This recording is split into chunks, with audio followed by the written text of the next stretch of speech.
কলকাতা টিভিতে আপনাদের সকলকে স্বাগত। আপনাদের সঙ্গে রয়েছি আমি অঙ্কুর। শেহজাদ পুনাওয়ালা ভারতীয় জনতা পার্টির মুখপাত্র হিসেবে জাতীয় সংবাদ মাধ্যমে একটি পরিচিত মুখ। হঠাৎ এহেন শেহজাদ পুনাওয়ালা তিনি বললেন, মোদিজি আপনি রাহুল গান্ধীর থেকে কিছু শিখুন।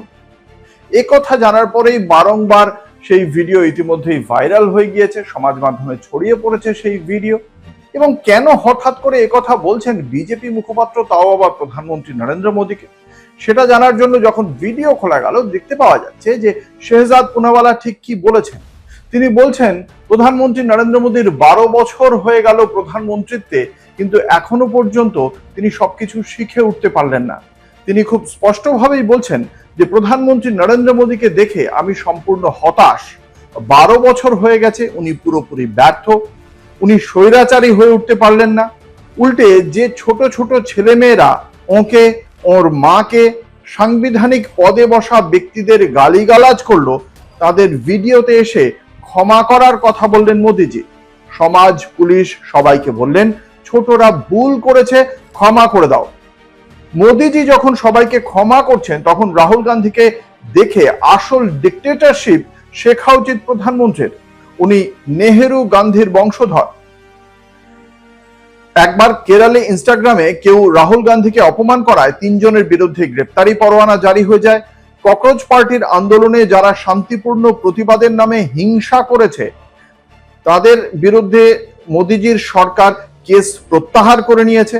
অথচ দেখুন, কেরালে 5,000 লোকের বিরুদ্ধে মামলা হয়ে গেছে। কর্ণাটকে কেউ পোস্টার দেখিয়েছে, তার বিরুদ্ধে কেস হয়ে গিয়েছে। র‍্যাপ আর্টিস্ট, তার বিরুদ্ধে মামলা হয়েছে। নেহেরুর সময় বাক স্বাধীনতায় হস্তক্ষেপ করা হয়েছিল, ইন্দিরা গান্ধীর সময় জরুরি অবস্থা।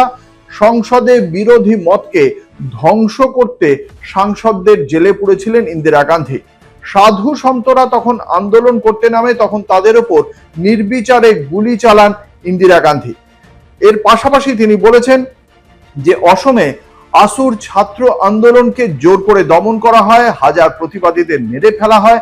আন্না হাজারের আন্দোলনের সময় একই পরিস্থিতি দেখেছে দেশ।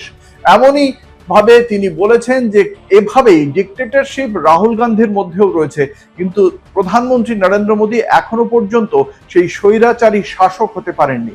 আসলে ইনি এভাবেই প্রধানমন্ত্রীকে নিন্দে করার নামে, সমালোচনা করার নামে আসলে প্রশংসার তীরই ঘুরিয়ে দিয়েছেন বিজেপি মুখপাত্র শেহজাদ পুনাওয়ালা। সম্প্রতি সমাজ মাধ্যমে তার নামের পাশ থেকে বিজেপি মুখপাত্র বা বিজেপির সংসর্গগুলো সমস্ত তার প্রোফাইল থেকে সরিয়ে দিয়েছিলেন তিনি। তারপরেই প্রশ্ন উঠেছিল, তাহলে শেহজাদ পুনাওয়ালা এ বিষয়ে কি চিন্তা ভাবনা করছেন। কিন্তু আবারও তিনি বুঝিয়ে দিলেন তিনি কতটা প্রাসঙ্গিক, এবং তিনি এমন ভাবেই বিরোধীদের আক্রমণ করলেন যাতে আসলে প্রশংসাই করা হয় প্রধানমন্ত্রী নরেন্দ্র মোদীর। দেখা যাক শেহজাদ পুনাওয়ালার এই বক্তব্যের পরে কংগ্রেস বা বিরোধী সাংসদরা কিভাবে তার প্রত্যুত্তর দেন বা প্রতিক্রিয়া দেন, সেদিকে আমাদের অবশ্যই নজর থাকবে। এবং তা জানতে আপনাদের দেখতে হবে কলকাতা টিভি, রাত দিন 7 দিন।